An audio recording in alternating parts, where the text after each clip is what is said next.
One of the questions I've asked myself many times over the years is, why do I feel like this about speaking or anything else? Why do I feel like this, and where do these feelings come from? You may have asked yourself something very similar. Well, in this video, we're going to look at where your feelings come from and how much are they costing you? How much are they holding you back? Some of you will be familiar with Henry Ford. This is the Ford assembly line in 1913. Henry Ford achieved a great deal, didn't he? Certainly left his mark on the world. And he famously said, whether you believe you can do something or you believe you can't do something, in either case, you're probably right. Whether you believe you can or can't, you're right. So interesting perspective on what we're going to talk about. So you think about your results in life, and often we think that our potential and our results are equal. So our potential equals our results. Whatever we're capable of doing, we're doing, because, you know, why wouldn't we? And so our potential and our results end up being equal, whether we're getting great results or whether we're getting poor results. The reason we're getting poor results is because we can't do any better. So our potential and our results are equal. And we explain it to ourselves, of course, by saying, well, look, if I was able to do better, don't you think I'd be doing better? If I was capable of more, don't you think I'd be doing better? And that appears to make sense. But let's go back to what Henry Ford was saying. Whether you believe you can or can't, you're right. You see, it's not whether you actually can, it's whether you believe you can. So it's not your potential, it's your belief in that. And so if you're getting results that are less than you'd want to get in any area, and we're going to be talking about speaking and communicating, but it applies to everything. If you're getting results down here, it's not that your potential is down here. Your potential is significantly in advance of this. Now, I'm not saying you can do anything, but you can do practically anything you want and keep getting better at it for the rest of your life. So there's obviously a limit on how much of your potential you're using. So what is throttling back your results then? What is throttling back your use of your potential? Well, it's the story that you're telling yourself about what you and the world and speaking or whatever area it is, what you believe to be true about that. It's your belief that is limiting your results. And your beliefs play an enormous role in your life experience. Your beliefs are at the heart of what you do, your actions, your behavior. They're at the heart of your thinking, the thoughts that you think, and your expectations, what you think is going to happen, what's coming down the pipe. Because if you think about it, an expectation is a belief in the future. It's still a belief. It's a belief about what you think is going to happen. And because you believe that, then that's what you expect. So our belief is at the heart of our expectations, and also our perceptions as well. The way we see the world, to a very large extent, is determined by what we believe, how we're kind of programmed, or that process of enculturation. And you say, well, that's ridiculous. How can what we believe change the outside world? Well, it doesn't change it, but it changes how we see it. And you think of the example of I don't know, maybe you buy a new car, you get a new car, and then you're driving and they're everywhere. You see them everywhere. Or you get a new dog and now suddenly you see golden retrievers or German shepherds everywhere now that you're emotionally involved with that particular thing. Well, they were there before, of course, weren't they? But now you're tuned into them, then you see them everywhere. You see them everywhere because you're emotionally involved. You're attracting them into your experience. So it's interesting we think about this, isn't it? Our perceptions, our expectations, our thoughts, our actions, and of course our feelings are all kind of derived from our beliefs. And in fact, beliefs and feelings are almost like two sides of the same coin, aren't they? And that's an enormous bearing on our life experience. And it's not that we're scared of thoughts or facts. It's not the things that scare us if we're scared of something. We're actually scared of our feelings about them. So we're scared of the fear. So it's not the things, it's not the facts, it's our feelings. I'll give you an example of this. What is this? It's a great white shark, terrifying creature, a great white shark. And if you're sitting on a surfboard, and I remember this in San Diego, exactly this actually, I'm sitting on a surfboard, it's starting to get dark, and I'm peering into the water thinking, I wonder what's under there, I wonder what's down there. And you start thinking about sharks, maybe jellyfish, but mainly sharks, and being eaten, and your mind kind of runs away with you, doesn't it? Because this is a terrifying creature. But actually, you're very, very unlikely to be eaten by a shark. Very unlikely. You're much more likely to be killed by a deer. But we're not scared of deer. Look at it, it's adorable. Scared of a deer, oh, it's too cute.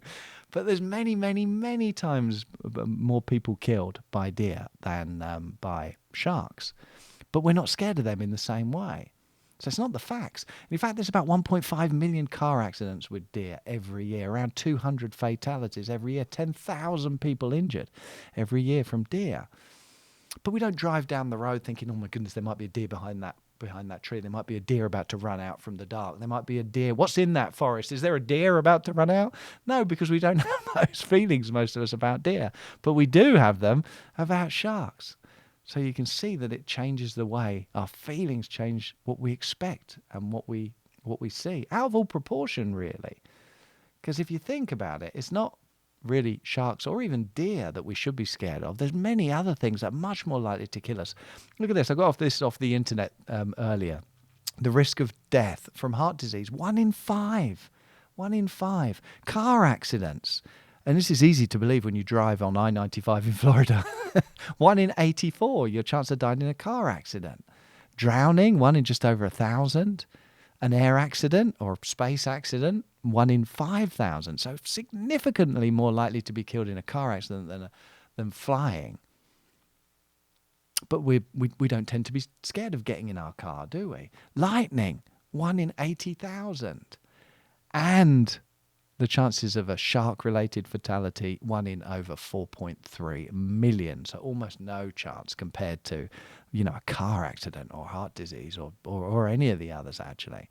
And in fact, if you want to be worried about dying from an animal, you know what the biggest killer of people, the biggest animal that kills people in the whole world, you know what it is? Have a guess. Put it in the chat. Put it in the comments. What do you think? What do you think it is?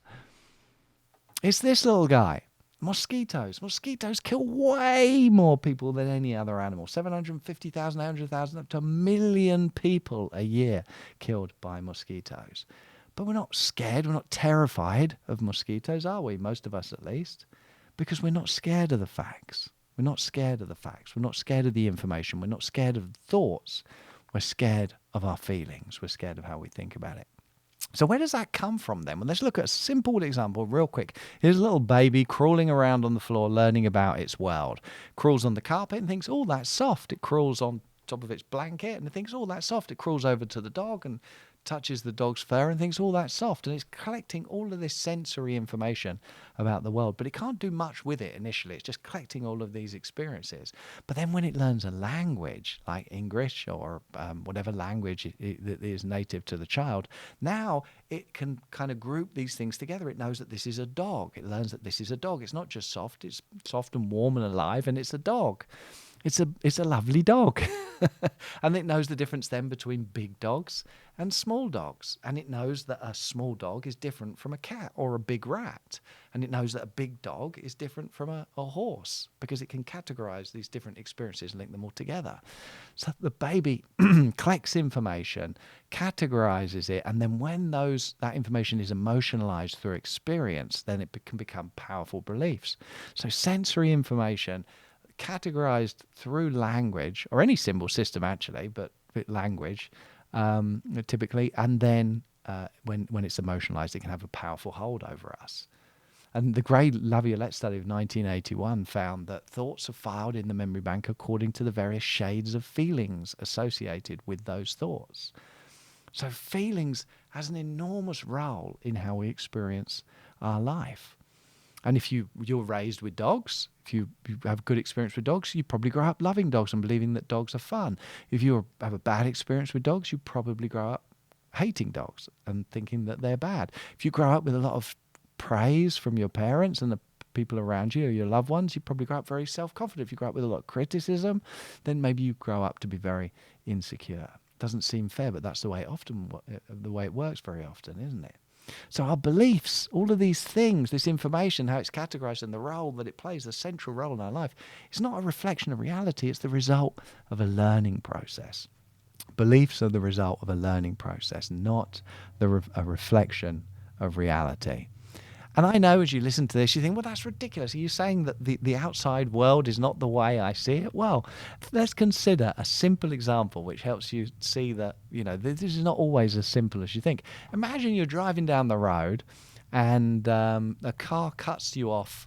It tries to undertake you as you're driving, so it swerves in, tries to get in front and cut through, but it doesn't leave enough space and bang, you crash into the car. And so you get out the car and how do you feel? You feel very angry. This would be typical, wouldn't it? Because this person wasn't following the rules. They were trying to undercut and cut in when there wasn't space for that to happen. So you're very, very angry. And you say, well, of course I'm angry. He shouldn't have done that. He was wrong. And everyone would feel the same way. Well, would they? Would everyone feel the same way? Would everyone feel exactly the same way? And you think, well, yeah, of course they would. Of course they would. Well, would they? Exactly the same? What, some people wouldn't be even more angry than you. Some people maybe even fly off into a fit of rage, maybe draw a gun and shoot the person dead. Is it possible that some people might respond like that? And people do, don't they, unfortunately? So you say, well, yeah, okay, I can see that some people might be even more angry than me. Well, would some people be not quite as angry as you? Okay, yeah, I can concede that too. Some people maybe they'd be irritated, they'd be slightly cross. They wouldn't be as angry as me, but they'd still be annoyed. They'd still know that the person was wrong. And we can easily see that there's different degrees of emotional response, even within the same kind of emotion. You're angry. But then some people, they might respond slightly differently. They may be fearful. They might be scared of the area. They might be scared from the accident. They might be scared that the person is going to run over and punch them in the face or stab them. So they may respond with fear, not anger. Some people might be indifferent. But given the way my life goes, I'm not surprised, to tell you the truth. They may be indifferent to it. Some people might feel guilty. Was that my fault? Was that my fault? Should I have let him in? Should I have slowed down and let him in? I could have done. I thought about it, but I thought, no, I'm going to be stubborn. Some people would feel guilty that they were responsible for it. Some people would be ashamed that they didn't have the courage to stand up and say, you idiot, that was your fault. And so they just sit there nodding. Some people may be prideful. I'm a much better driver than you. That's the most important thing that's going through their mind. Some people will be very reasonable. Well, if you drive for 100,000 miles like I have, you're bound to have the odd bump every now and again. Some people may be very grateful that no one was hurt. And some people would just respond in love, no matter what the situation. And with a little thought, we can get to the point where we can see that all of these different responses are possible in exactly the same situation. And in fact, if we had 100 people, there'd probably be 100 different responses, wouldn't there? Slightly different or wildly different. Some of them like very dark and we don't want to go there. Some very loving and wonderful and wholesome. And everything in between. And they're all valid responses for this particular situation. And it's not the situation that determines the emotion. It's the belief that we hold about the situation that generates the feeling. So it's our learning processes in the past as we now interpret this situation which changes the way we feel. And that's why it's different for everyone. So it's not an objective reality. Our beliefs are a learned process, which is plays a huge role in how we experience life and how we respond and how we think and how we feel. So if we go back to speaking, when somebody shoves the microphone in your face and says, okay, just give us 20 minutes, and you're thinking to yourself, you don't understand, I just can't do this. I just can't do this. I'm not like that. I'm not cut out for this. I'm not a natural speaker. I just can't. I just can't. Is that true? Is that true? Or is that just what you believe? Is that true, or is that just how you feel? Do you think that's the case because it feels wrong? Or is it true that you absolutely cannot do it? If somebody offered you $5 million to do it, you could do it. Somebody put a gun to your head and said, do it, you could do it. So you can do it. It's not true that you can't do it, that you don't have the potential. But we only find this out if we try. Goethe, the great German philosopher, said, whatever you can do or dream you can do, begin it. Just start, get going. Why? Because boldness has genius, power, and magic in it. If you face the things you're afraid of and take teeny steps into them, just teeny steps forwards, then you find out that they're nowhere near as bad as you thought, and you're way more capable than you thought. And this is particularly true for speaking, of course. And then you see, it's not that you can't do it, just that you need to learn how. You have the potential, you have the ability, and it's worth it because it's one of the best skills that you can develop. So you can do this and you should do this. And the only thing is you just need to learn how. You need to go through that process in order to do that. You just need to learn how. Isn't that a reassuring thought? Isn't that a wonderful thought? If you'd like a video like this each week, you can sign up at our newsletter, Speaking360 newsletter, speaking360.com. Pop your email address in and we'll send you a video like this each week. That's it, guys. Thanks. Take care. Bye-bye. God bless.